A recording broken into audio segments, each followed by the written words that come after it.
저와 여러분이 다 함께 읽도록 하겠습니다. 너희가 쓴 문제에 대하여 말하면 너희가 남자가 여자를 가까이 아니함인 좋으나 음행을 피하기 위하여 남자마다 자기 아내를 두고 여자마다 자기 남편을 두라. 남편은 그 아내에 대한 의무를 아내는 자기 몸을 주장하지 못하고 오직 그 남편이 하며 남편도 그와 같이 자기 몸을 주장하지 못하고 오직 그 아내의 하나니 서로 분방하지 말라. 다만 기도할 틈을 얻기 위하여 합의상 얼마 동안은 하되 다시 합하라. 이는 너희가 절제하지 못함으로 말미암아 사탄이 너희를 시험하지 못하게 하려 함이라. 그러나 내가 이 말을 함은 허락이요 명령은 아니니라. 나는 모든 사람이 나와 같기를 원하노라. 그러나 각각 하나님께 받은 이 사람은 이러하고 저 사람은 가부들에게 이르노니 나와 같이 그냥 지내는 것이 좋으니라. 만일 절제할 수 없거든 결혼하라. 정욕이 불같이 타는 것보다 결혼하는 것이 나으니라. 결혼한 자들에게 내가 명하노니 명하는 자는 내가 아니요 주시라. 여자는 남편에게서 갈라서지 말고 만일 갈라섰으면 그대로 지내든지 다시 그 남편과 합하든지 하라. 남편도 아내를 버리지 말라. 그 나머지 사람들에게 내가 말하노니 이는 주의 명령이 아니라 만일 어떤 형제에게 믿지 아니하는 아내가 있어 남편과 함께 살기를 좋아하거든 그를 버리지 말며 어떤 여자에게 믿지 아니하는 남편 아내와 함께 살기를 좋아하거든 그 남편을 버리지 믿지 아니하는 남편이 아내로 말미암아 거룩하게 되고 믿지 아니하는 아내가 남편으로 말미암아 거룩하게 되나니 그렇지 아니하면 너희 자녀도 깨끗하지 못하리라. 그러나 이제 거룩하니라.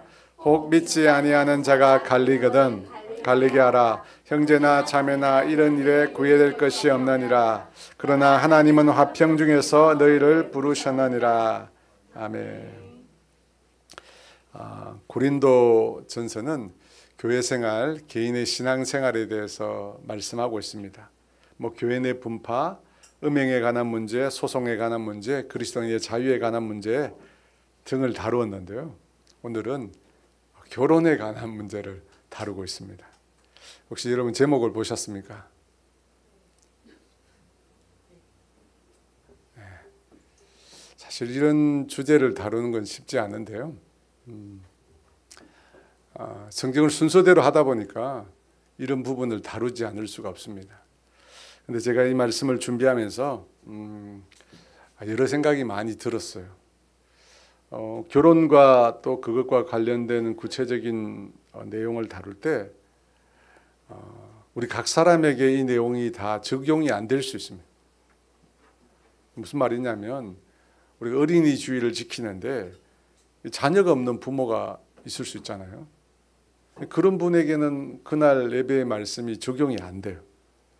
마찬가지로 오늘 각 주제가 우리 개인에게 적용이 되지 않을 수 있습니다. 결혼 안 한 분도 있을 수 있고 또 결혼했다가 지금은 혼자 계신 분도 계실 수 있고 사별한 분도 계실 수 있기 때문에 사실 이 주제를 다 각 개인에게 다 적용하는 건 쉽지 않습니다. 그런 우려가 있어요. 그럼에도 하나님이 세우신 이 결혼이라고 하는 제도의 의미가 뭔지 또 부부가 어떤 관계를 맺어야 되는지 그 대원칙을 여러분이 꼭 기억하시면서 아셨으면 좋겠습니다. 우리 1절 말씀 같이 볼까요? 너희가 쓴 문제에 대하여 말하면 남자가 여자를 가까이 아니함이 남자가 여자를 가까이 아니하는 것이 좋다. 굉장히 완곡어법이에요. 우회적으로 표현한 것입니다. 이 말의 의미는 잠자리를 같이 하지 않는 것이 좋다. 성적인 관계를 맺지 않는 것이 좋다는 말입니다. 요즘에는 사람들이 직설적으로 말을 하지만 사실 우리나라 말은 이게 은유적으로 우회적으로 하는 표현이 많습니다.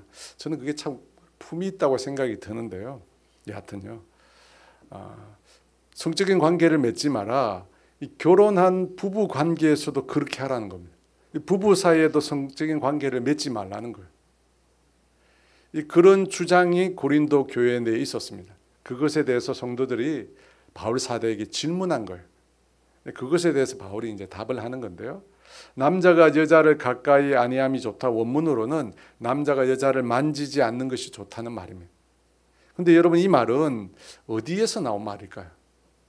당시 금욕주의 사상에서 이 말이 나왔습니다. 여러분, 금욕주의가 뭐죠? 인간의 욕망과 쾌락을 억제하고 자제하는 것. 인간의 쾌락과 욕망을 억제하고 자제하는 걸 통해서 정신적으로, 종교적으로, 도덕적으로 완전함을 추구하는 사상이 금욕주의입니다. 여러분, 이 금욕주의에서는 모든 인간의 성관계를 원칙적으로 부정합니다. 그러면 이 같은 금욕주의는 어디에서 나온 것일까요? 이 헬라인들의 육은 악하고 영은 선하다 에서 나온 거예요. 여러분, 이 육은 악하고 영은 선하다라고 하는 이 이원론에서 두 가지 사상이 나왔어요.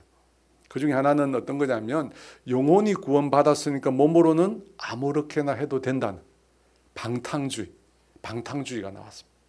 여러분, 방탕주의 구호가 지난주에 뭐라고 그랬죠? 역시 그죠? 역시 모든 것이 가나, 그죠? 모든 것이 가나, 모든 것이 유익한 것은 아니라고. 모든 것이 가한다. 모든 것이 나에게 허락되어 있다. 내가 하는 것은 모든 것이 합법적이다 라는 것입니다. 그런 구호 아래에서 어떻게 해요? 심지어 창녀들과 성관계하는 것도 문제될 것이 없다고 주장한 사람들이 있었다는 겁니다. 여러분, 그 사람들에게 영혼만 중요하고 몸은 썩어져 없어질 것이기 때문에 전혀 중요하지 않다는 것입니다.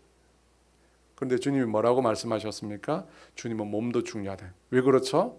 첫 번째 이유가 우리 몸이 부활할 몸이기 때문에. 주님께서 우리 몸을 부활시켜서 영원토록 함께 있게 하실 것이기 때문에. 그래서 우리의 몸도 영원히 있는 것이기 때문에 소중하고 가치 있다는 겁니다. 두 번째는 우리 각 사람의 몸이 주님의 몸인 교회 공동체의 한 지체이기 때문입니다. 여러분, 우리는 주님께 속한 자로 주님의 몸의 한 부분입니다. 그래서 그 몸을 가지고 창녀와 합하는 것은 주님의 몸 전체를 더럽히는 죄가 된다는 겁니다. 그래서 안 된다는 거예요. 세 번째는 또 뭐죠? 우리의 몸은 성령님이 거하시는 전이기 때문입니다. 주님은 당신의 피로 우리를 죄값을 치르고 사셨어요. 그래서 우리는 누구 거라고요? 내게 아니야. 주님이 죄값을 치르고 우리를 사셨어요. 그게 주님의 거예요. 주님의 거. 주님의 소유임을 나타내시기 위해서 누구를 우리 속에 거하게 하셨어요? 성령님을 거하게 하셨어요. 성령님을 통해서 너는 너 것이 아니라 주님의 것이라는 거예요. 거룩한 성령님. 그래서 우리가 거룩한 몸으로 살아야 돼요. 이 세 가지를 말씀하시면서 우리 몸을 방탕하게 사용하면 안 된다고 하셨습니다.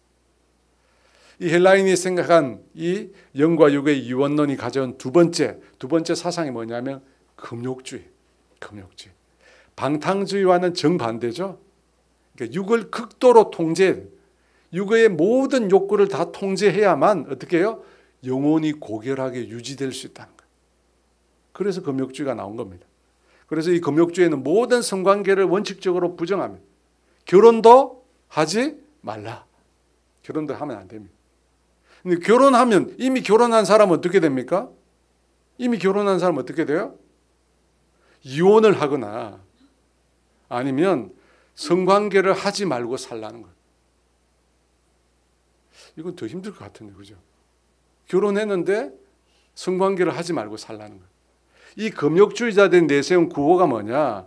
1절 하반절에 남자가 여자를 가까이 아니함이 좋다는 거예요.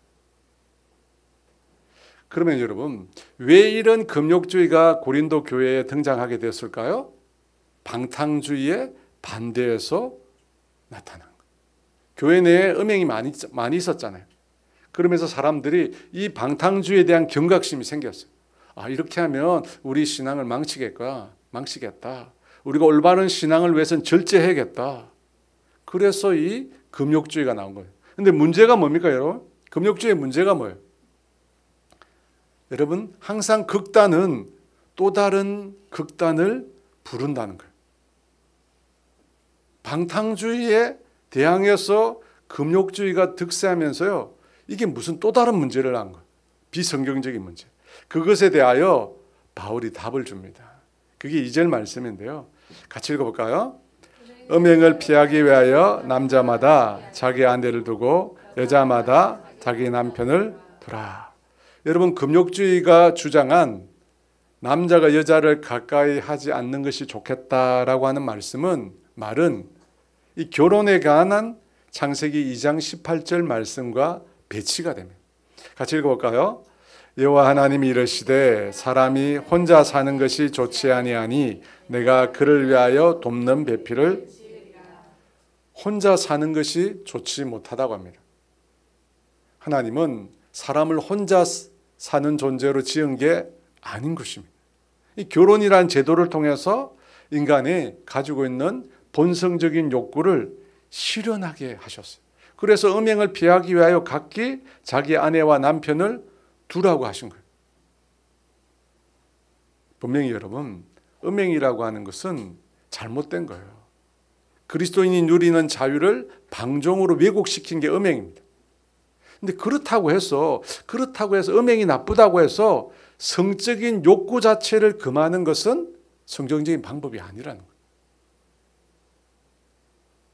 여러분, 금욕주의자들이 요구한 결혼하지 않는 것, 성생활을 금하는 원칙은 하나님의 창조 질서에 반하는 것입니다. 여러분, 분명히 인간은 성적인 존재입니다. 그런 존재로 만드셨어요. 우리가 메슬로의 6고 5단계, 제가 다윗 얘기하면서도 말씀드렸잖아요. 인간이 가장 기본적인 욕구가 있어요.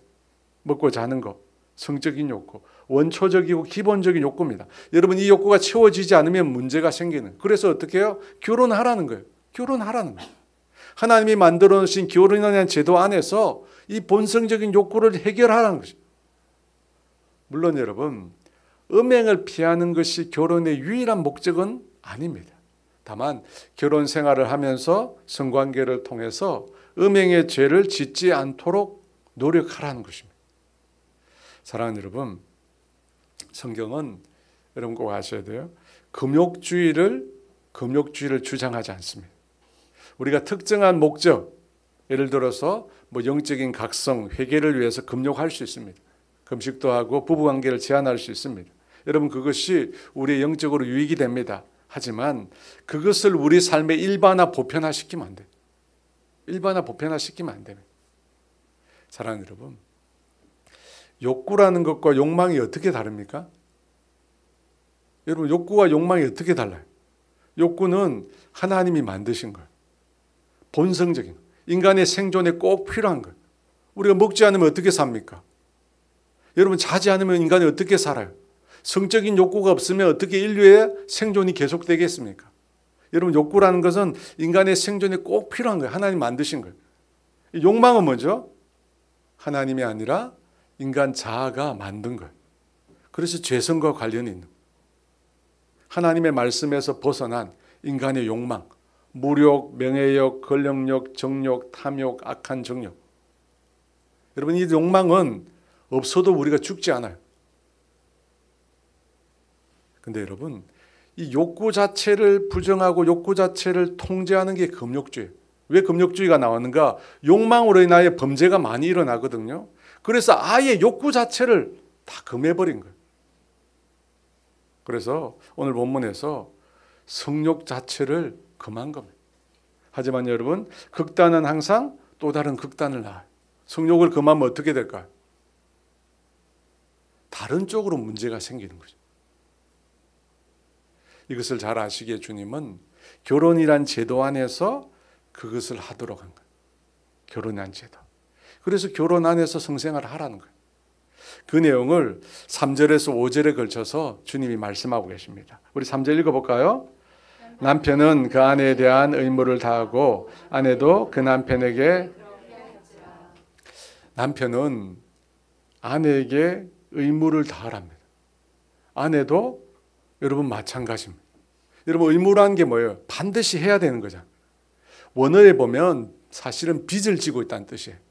그러니까 남편과 아내는 성생활에 있어서 배우자에게 빚을 지고 있는 거예요. 그 말은 무슨 뜻이냐면 자기의 욕구가 아니라 상대방 배우자의 욕구를 위해서 애써야 된다는 겁니다. 여러분 우리가 우리 자신의 욕구를 채우려고 할 때 욕망에 가까워집니다. 욕망에 가까워집니다. 여러분 용망에 가까워지면 부부 관계를 훼손하게 됩니다. 다시 말씀드려요. 여러분 우리가 친밀한 부부 관계를 맺는데 상대의 욕구를 먼저 우리가 살펴야 돼요. 그러지 않고 자기의 욕구를 살피다 보면 이 이기심이 부부 관계를 훼손하게 됩니다. 그래서 여러분 결혼 안에서의 성생활이라는 것은 항상 배우자, 나보다 상대를 배려해야 돼요. 여러분 그렇게 할 때 건강한 부부 생활이 이루어집니다. 4절은 더 분명하게 얘기하고 있습니다. 또 읽어볼까요? 아내는 자기 몸을 주장하지 못하고 오직 그 남편이 하며 남편도 그와 같이 자기 몸을 주장하지 못하고 오직 그 아내가 하나니. 여러분 뭐라고 되어 있어요? 아내의 몸에 대한 권한이 남편에게 있대요. 남편의 몸에 대한 권한도 아내에게 있습니다. 남편과 아내 모두가 자기 몸에 대한 권한이 상대에게 있는 거예요. 물론 이 말은 일방적으로 강제할 수 있다는 뜻이 아닙니다. 요구할 수 있다는 뜻이에요. 근데 여러분 혹시 오늘 말씀을 읽기 전에 성경에 이런 내용이 있다는 걸 여러분 생각해 보신 적이 있어요? 남녀의 성생활에 대해서 성경이 이야기하고 있다. 이 고린도전서 너무 이제 우회적으로 기록하다 보니까 사람들이 잘 몰라요. 근데 사실 적나라한 내용이거든요. 저는 이 내용을 보면서 사도 바울이 결혼한 사람이겠다 생각이 들었어요. 이 처녀 총각은 전혀 이 말이 무슨 뜻인지 모르거든요. 학자들에 따르면 그래서 사도 바울이 부인이 먼저 죽은 호랍이거나 아니면 그리스도인이 되었을 때 유대인 부인이 도망을 가서 이혼한 호랍일 것 같다라고 주장합니다. 물론 가설인데요. 여하튼 여러분 부부 관계에 있어서 내 몸에 대한 권한이 누구에게 있다고요? 내 배우자에게 있다.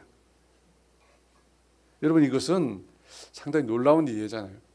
내 몸에 대한 권한이 나에게 있는 게 아니고 내 배우자에게 있어요. 제가 신학대학원에 다닐 때 교제한 여러 전도사님이 계셨는데 그중에 저보다 한 6, 7살 많은 결혼한 전도사님이 한 분 계셨어요. 같이 지냈던 대부분 다 미혼이었는데 그분만 딱 결혼을 하셨거든요. 이분이 그래서 부부 특강을 우리한테 많이 해줬어요. 근데 그분이 말한 부부 특강의 핵심은 뭐냐면 부부 관계가 뭐냐? 상대를 숨기는 거래요. 성관계도 상대를 숨기는 거래요. 당시 상대를 숨긴다는 말이 굉장히 와닿았어요. 왜냐하면 그런 내용을 들어본 적이 없었거든요. 아니 부부 관계를 하는데 성관계를 하는데 남편이 아내를 숨기는 거래요. 당시만 해도 앞서 나왔듯이 성관계라는 게 뭐냐? 자기의 욕구를 채우는 거라 생각이 들었어요. 그래서 젊음의 욕구가 강하잖아요. 그래서 빨리 결혼해야겠다 생각을 했는데 그분은 그게 아니라는 거예요. 아내를 숨기는 일이라는 거예요. 그때 어렴풋이 알게 된 거예요. 부부관계, 성관계 모두 배우자를 먼저 배려하고 생각하는 거구나. 그저 자기의 욕구만 채우는 그런 게 아니구나. 여러분 이것이 성관계에 대한 성경적인 사고입니다. 상대를 위한 것. 자기 욕구를 채우는 게 아니에요. 게다가 3절과 4절 말씀에 보면 당시로는 아주 획기적인 내용을 기록하고 있어요. 3절과 4절 읽어볼까요? 남편은 그 아내에 대한 의무를 다하고 아내도 그 남편에게 그렇게 할지라. 아내는 자기 몸을 주장하지 못하고 오직 그 남편이 하며 남편도 그와 같이 자기 몸을 주장하지 못하고 오직 그 아내가 하나니. 여러분 이 말씀을 보면 남녀가 어때요? 동등합니다. 이 내용은 지금 우리로는 이해하는 데 어렵지 않지만 당시 이 주장은 굉장히 혁신적인 거예요. 왜냐하면 당시는 계급주의, 권위주의 시대잖아요. 여성은 남자의 소유물에 불과했습니다.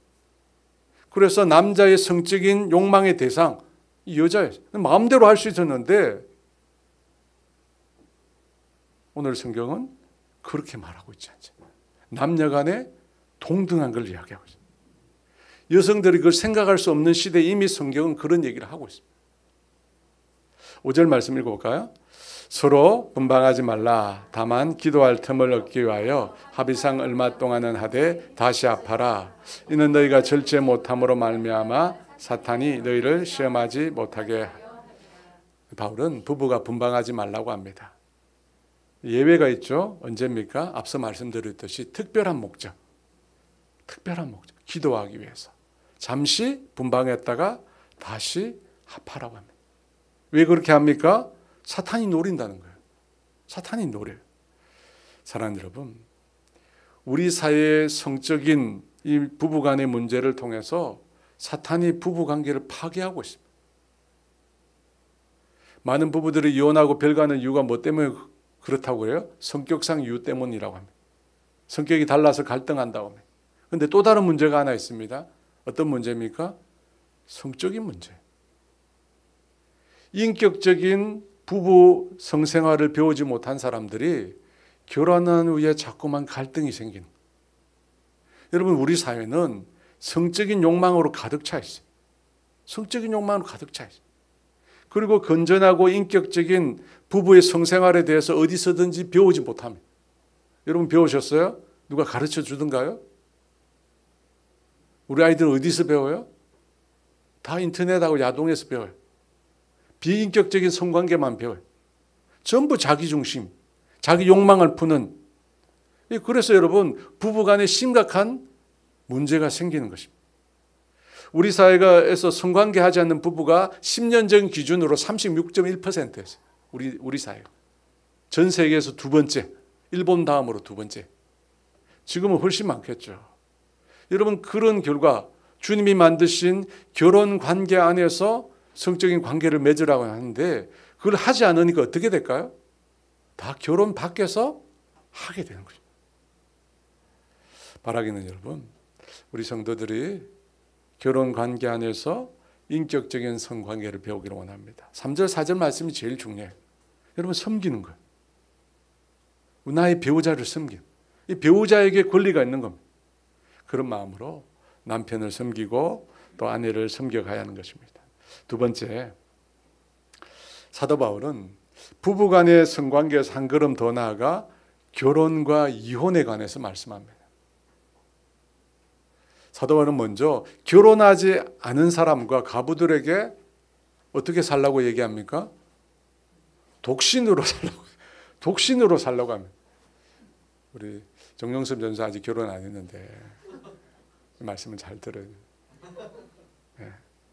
그렇게 말씀하신 이유가 있습니다. 우리 용섭 전도사에게 딱 맞는데 7장 33절 이하 말씀인데 같이 한번 읽어볼까요? 장가가지 않는 자는 주의 일을 염려하여 어찌하여 주를 기쁘시게 할까 하되 장가간 자는 세상 일을 염려하여 어찌하여 아내를 기쁘게 할까 하여 마음이 갈라지며 시집가지 않는 자와 처녀는 주의 일을 염려하여 몸과 영을 다 거룩하게 하려 하되 시집간 자는 세상 일을 염려하여 어찌하여 남편을 기쁘게 할까 하느니라. 딱 맞잖아요. 딱 맞습니다. 결혼한 사람들은 전적으로 주의 일에만 매달릴 수 없기 때문에 사도 바울은 그런 관점에서 독신의 삶을 권유하고 있습니다.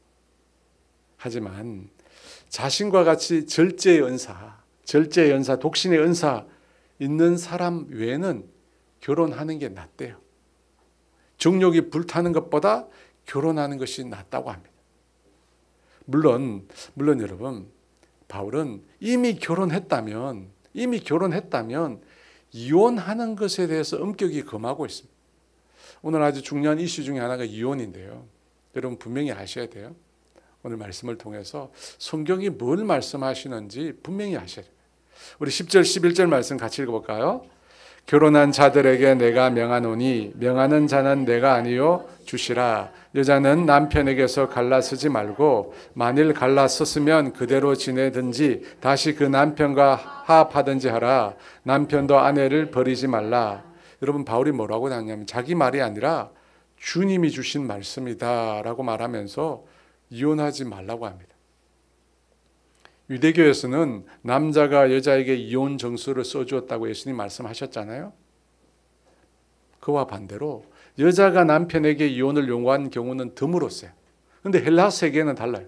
헬라 세계에서는 남녀가 굉장히 평등했어요. 여인들도 이혼을 요구한 거예요. 이혼을 요구했어요. 그래서 여자가 남편에게 갈라서지 말라고 하셨어요. 바울은 분명히 이혼하지 말라는 말씀은 주님이 주신 말씀입니다. 그러면 예수님은 결혼과 이혼에 대해서 어떤 말씀을 하셨죠? 딱 생각해 보세요. 예수님은 결혼과 이혼에 대해서 어떤 말씀을 하셨어요? 음행한 연고 외에는 갈라서지 말라고 하셨습니다. 마태복음 19장 9절 말씀 같이 있습니다. 내가 너에게 말하노니 누구든지 음행한 이유 외에 아내를 버리고 다른 데 장가 드는 자는 간음함이니라. 음행한 이유 외에는 이혼할 수 없다고 합니다.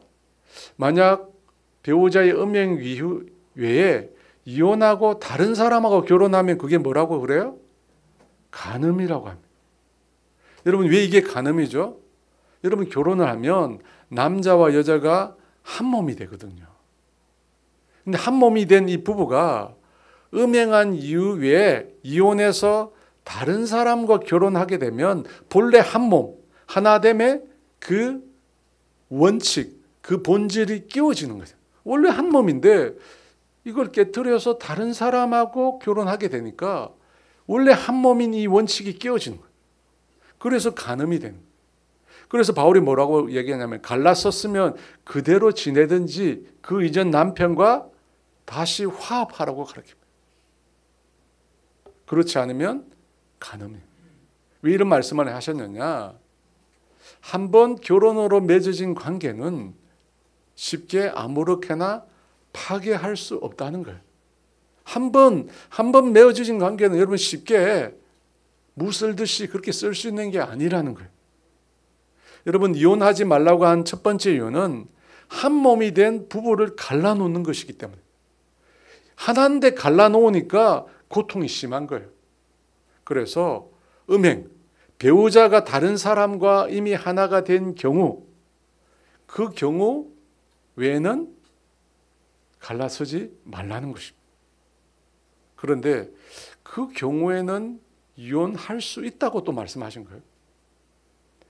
여러분, 이혼이 문제가 되는 이유, 이혼해서는 안 되는 이유는 남자와 여자 이 두 사람을 짝지어 주신 분이 누구예요? 하나님이기 때문에. 이게 두 번째 이유입니다. 마태복음 19장 6절 말씀 읽어볼까요? 그런즉 이제 둘이 아니요 한 몸이니 그러므로 하나님이 짝지어 주신 것을 사람이 나누지 못할지니라. 이 말씀을 보면 여러분, 결혼이라고 하는 것은 단지 두 사람 간의 문제가 아니에요. 두 사람 간의 서약으로 모든 것이 이루어진 것이 결혼이 아니라는 것입니다. 누구와 관련이 있어요? 하나님과 관련이 있어요. 그래서 여러분, 결혼은 삼각형이에요. 남편과 아내, 그 가운데 누가 계세요? 하나님이 계세요. 삼각형. 두 사람을 하나님이 짝지어 주신 거예요. 그래서 그 결혼을 파하기 위해서는 하나님의 허락이 전제돼야 돼요. 하나님이 짝지어 주신 거기 때문에 하나님이 먼저 그 결혼을 파하셔야 돼요. 앞서 성경적인 결혼은 인격적인 부부 관계가 되어야 한다고 했어요. 인격적인 부부 관계. 남편이든 아내든 자기보다 상대를 먼저 배려하고 상대를 섬기고 사랑을 줘야 된다는 거. 자기가 원하는 욕구만 채우려고 하면 안 되고, 그러면 여러분 부부 생활이 힘들어져요.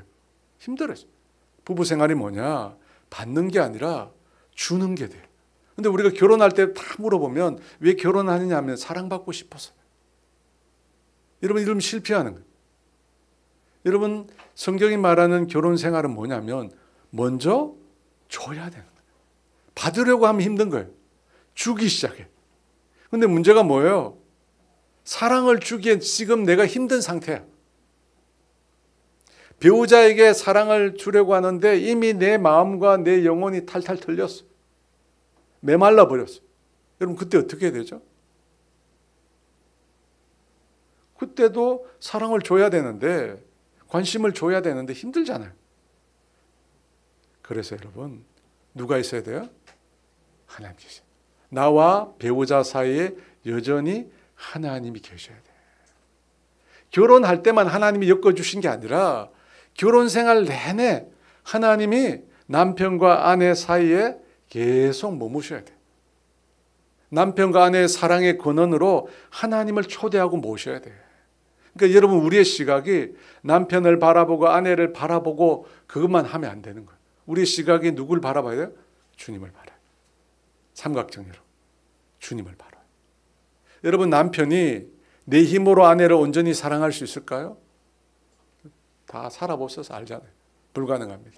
아내가 내 힘으로 남편을 온전히 사랑할 수 있습니까? 불가능해요.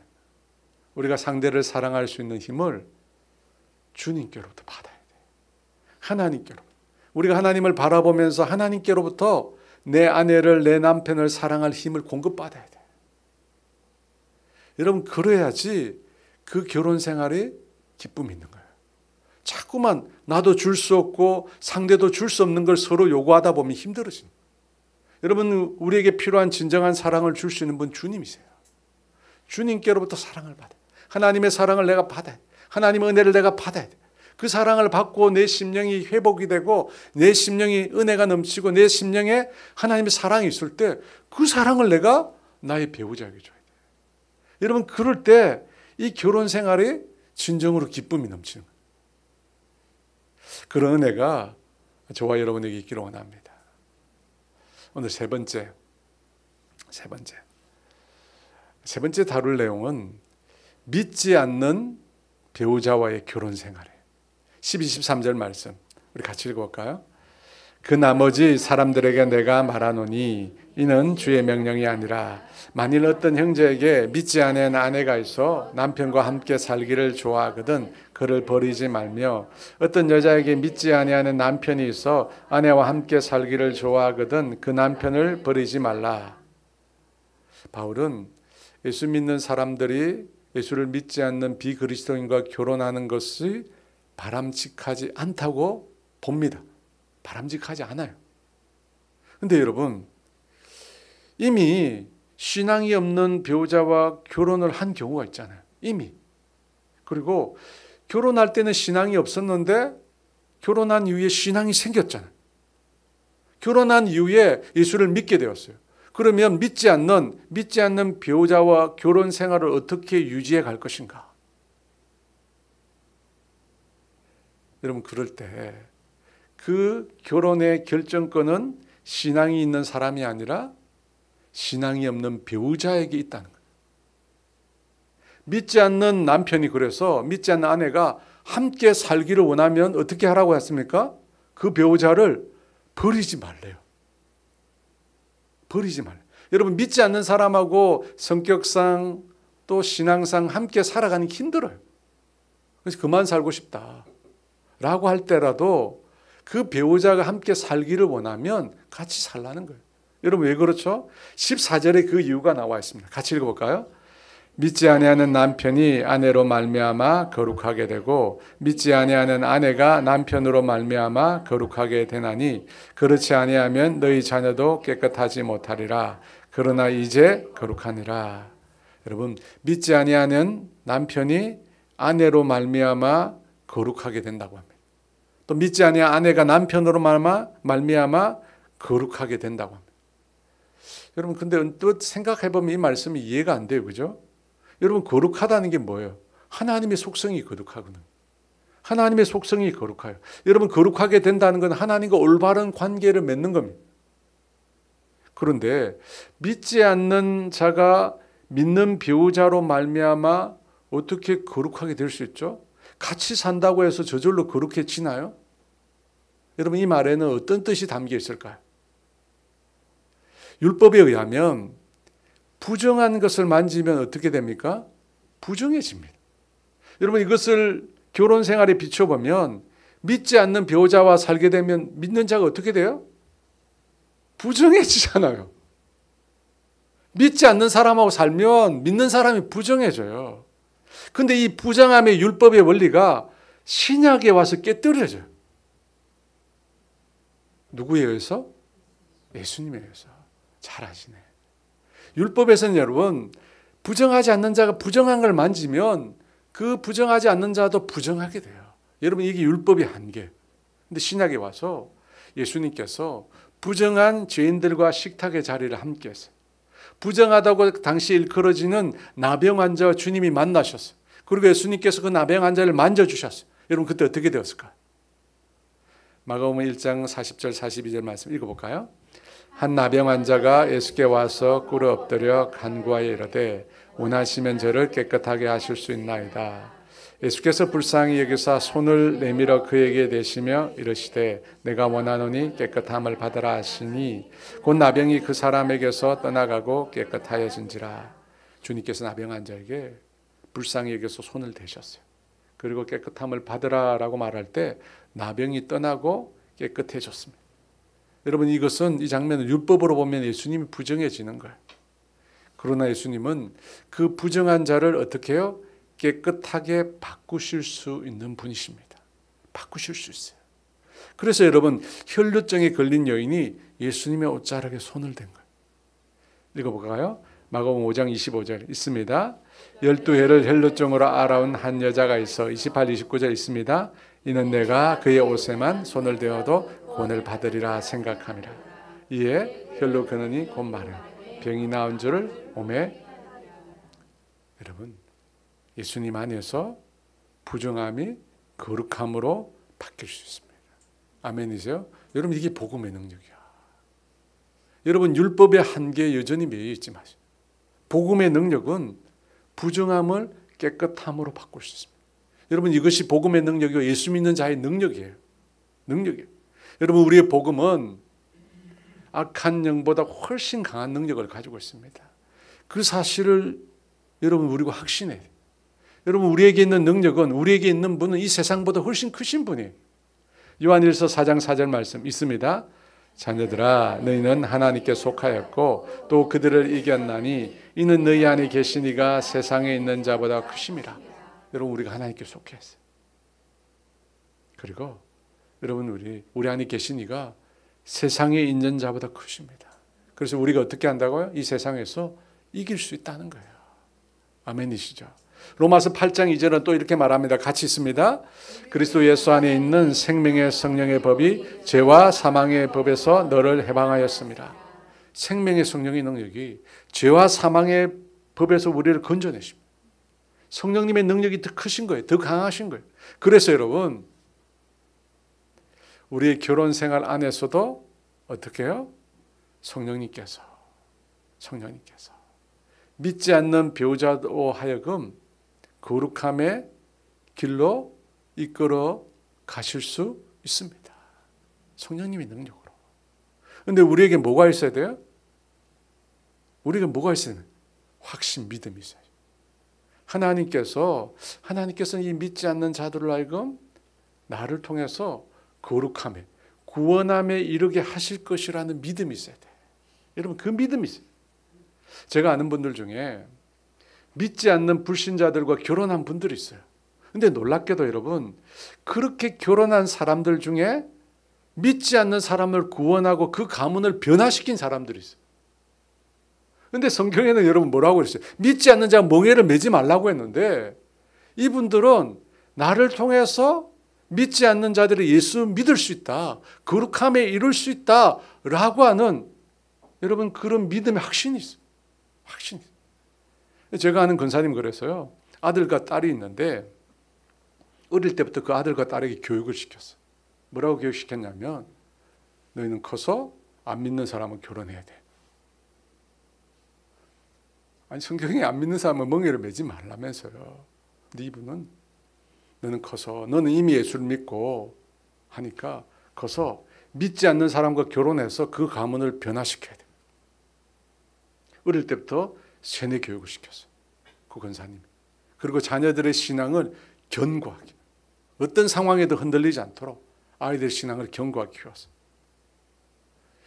믿는 사람이 없어서 믿지 않는 사람을 만난 게 아니라 처음부터 믿지 않는 사람 만나서 변화시키고 복음을 전하도록 영적인 준비를 시켰어요.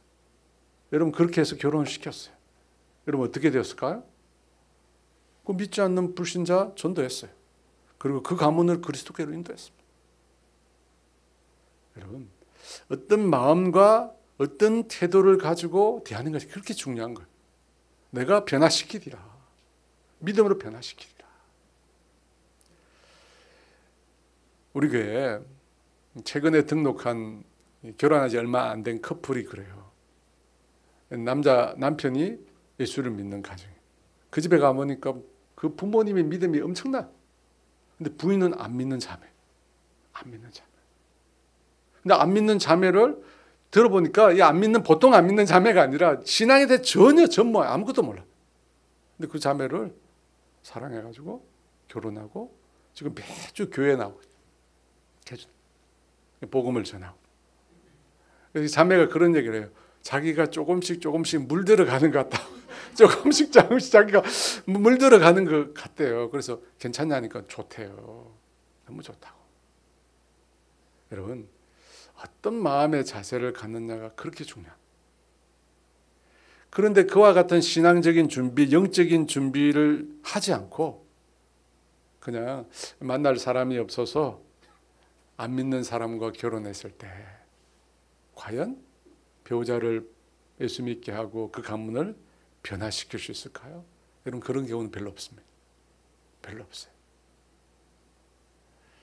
앞으로는 더더욱 믿는 사람이 적어지잖아요. 여러분 이런 시대에 우리가 어떤 마음을 가져야 될 것인가? 난 믿는 사람 찾을 거야. 잘못하면 50, 60대입니다. 우리 아이들이 50, 60대예요. 믿는 사람 찾다가 마인드를 가져야 돼요. 선교와 전도의 마인드. 내가 안 믿는 사람 만나서 변화시키리라. 이제 마지막으로 이혼에 대해서 한 번 더 생각해 보려고 합니다. 워낙 우리 주변에 많기도 하니까요. 오늘 성경에 보면 성경의 이혼 가능성을 얘기하고 있어요. 그죠 여러분? 두 가지 경우입니다. 하나는 배우자가 음행을 했을 때, 다른 하나는 믿지 않는 배우자와 신앙적인 갈등이 생겼을 때, 그때 성경은 이혼을 언급하고 있습니다. 여러분 배우자가 음행했을 때는 앞서 얘기했지만 부부의 하나됨이라고 하는 이 결혼의 대원칙을 깨뜨렸어요. 그래서 이혼이 가능하다는 거예요. 반드시 이혼하라는 뜻은 아니에요. 여러분 그렇다고 착각하면 안 됩니다. 그럼에도 불구하고 가정을 지키라고 주님 말씀하신 거죠. 두 번째는 믿지 않는 자와 신앙적인 갈등입니다. 이 고린도전서에 나오는 믿지 않는 자는 무교, 우리가 흔히 아는 비종교인이 아니에요. 여기서 말하는 이 믿지 않는 자는 우상 숭배자입니다.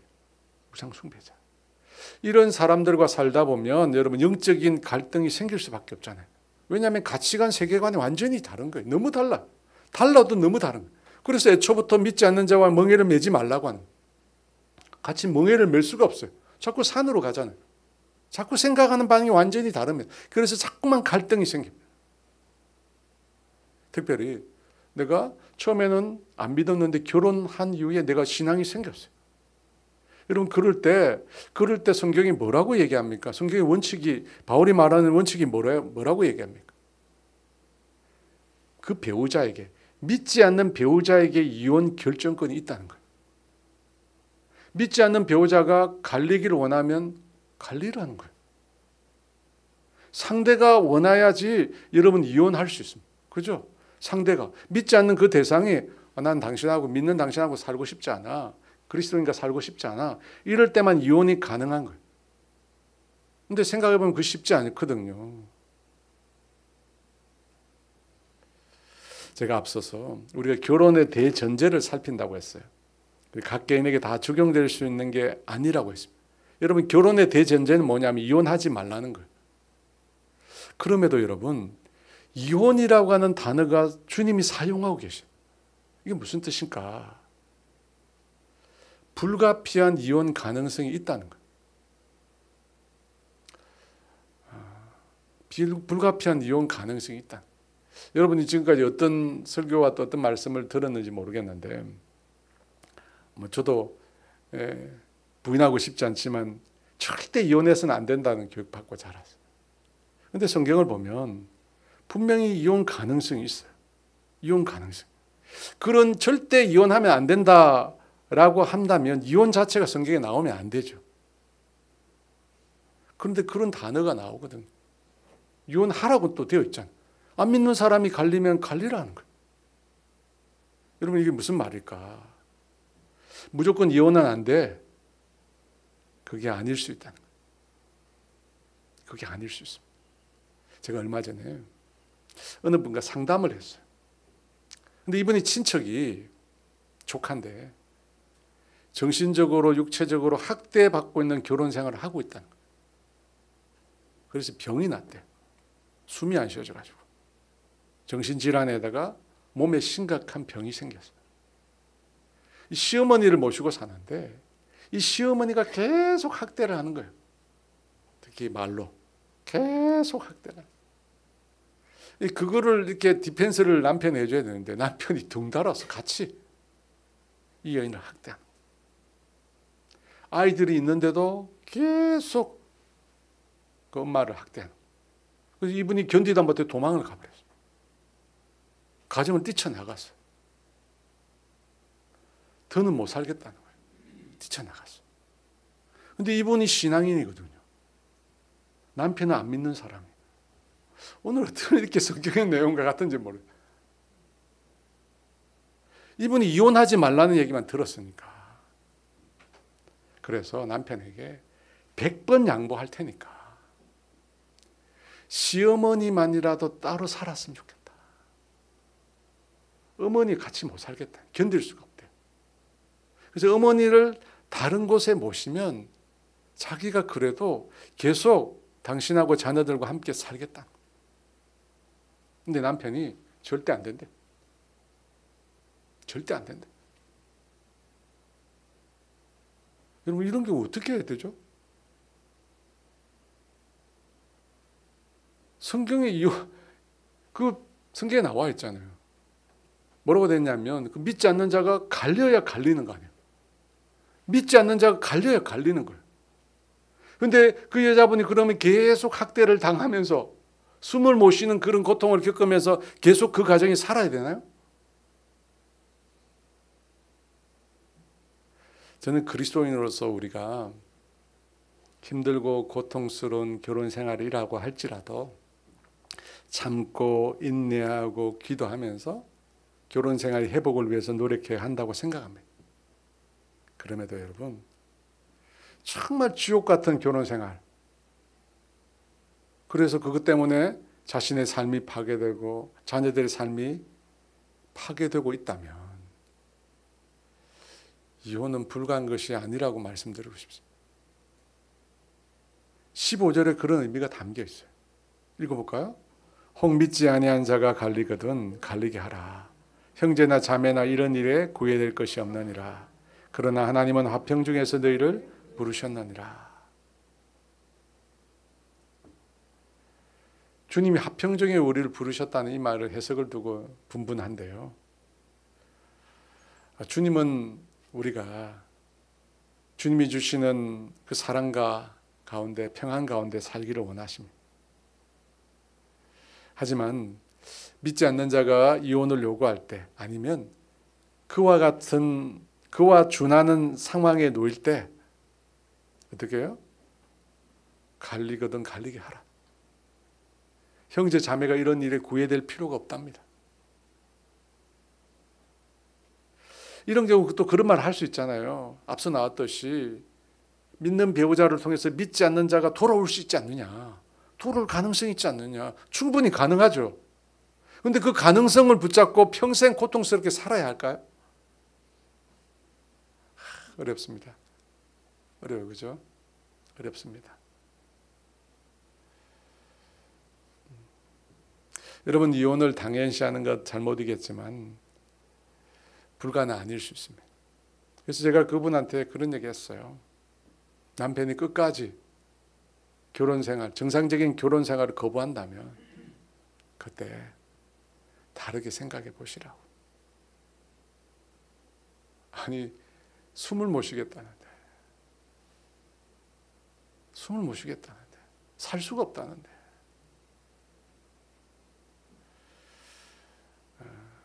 사랑하는 여러분, 오늘 결혼에 관한 여러 가지 상황을 다루었습니다. 우리가 부부로서 남편과 아내가 서로를 먼저 배려하고 서로를 먼저 섬기는 마음을 가져야, 그게 당연한 거예요. 내 몸에 대한 권한이 내 배우자에게 있습니다. 나에게 있지 않습니다.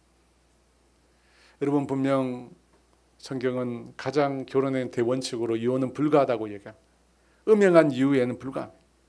왜냐하면 결혼을 통해서 남녀가 하나가 되었기 때문입니다. 하나님이 짝지어 주신 것입니다. 그걸 깨는 것은 잘못된 것입니다. 또 불신자와 결혼한 경우 우리를 통해서 그 영혼이 거룩함에 이룰 수 있습니다. 왜? 우리 안에 계신 주님이 이 세상에 있는 악한 세력보다 강하시기 때문에. 그래서 우리를 통해서 나의 배우자를 구원할 수 있습니다. 믿음을 가져. 믿음을 가져. 안 믿는 사람은 사는 사람 많이 있잖아요. 믿음을 가져. 그래서 믿지 않는 자를 주께로 인도하는 저와 여러분 되시기를 주의 이름으로 축원합니다.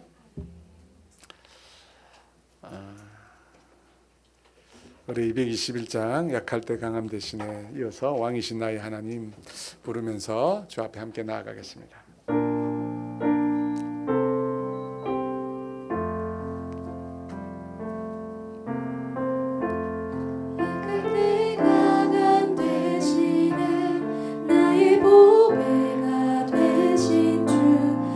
나의 모든 것 주 안에 있는 보물을 나는 포기할 수 없네. 주 나의 모든 것 예수 어린 양 존귀한 이름 예수 어린 양 존귀한 이름 십자가 줄 사하셨네. 주님의 이름 찬양해. 주 나의 모든 것 쓰러진 나를 세우고 나의 빈잔을 채우네. 주 나의 모든 것 예수 어린 양 존귀한 이름 예수 어린 양 존귀한 이름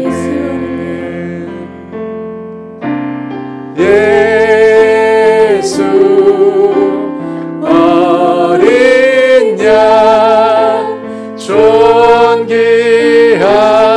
이름 예수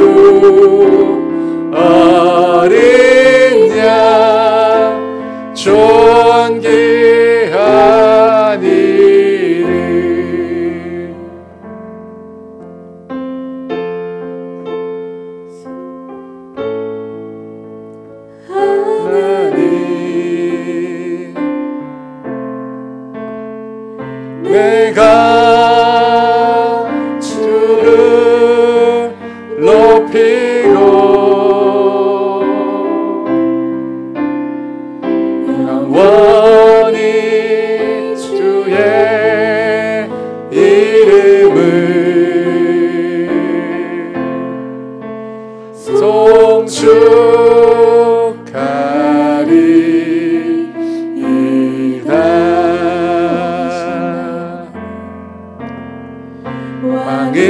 왕이신 나의 하나님, 내가 주를 높이고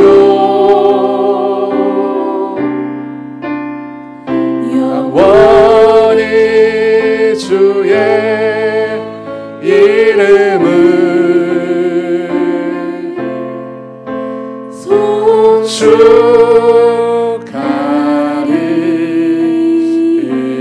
한 번 더 찬양합니다. 왕이신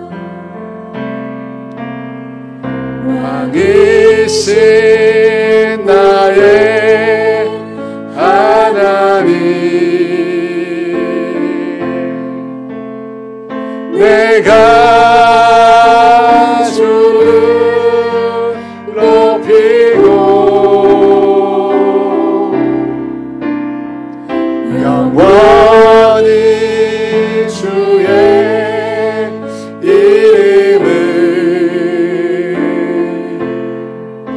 송축하리이다.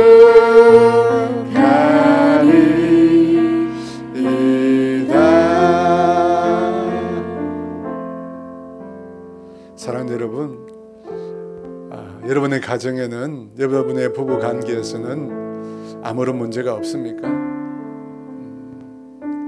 오늘 주님이 가르쳐 주신 결혼 관계의 대전제, 대원칙을 여러분이 먼저 마음에 새기셨으면 좋겠습니다. 그 원칙은 뭐냐? 결혼은 내가 아닌 내 배우자를 섬기는 거예요. 내 배우자에게 사랑을 주는 것입니다.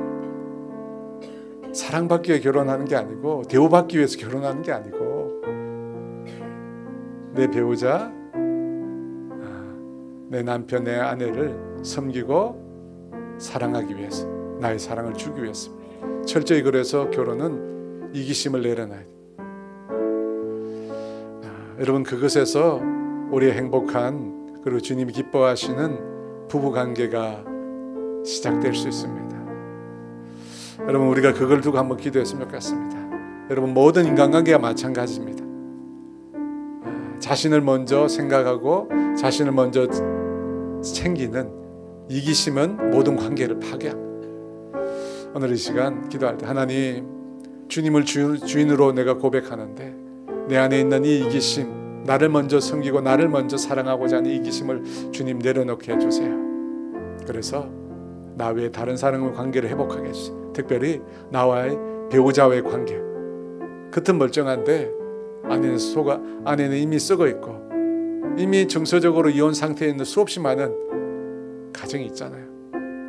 하나님, 나 이기심을 내려놓고 주님 말씀대로 내 아내와 내 남편을 섬기게 해달라고 우리 주의 주 같이 기도합니다. 주여, 할렐루야. 아버지 임하여 주세요. 오 할렐루야. 성령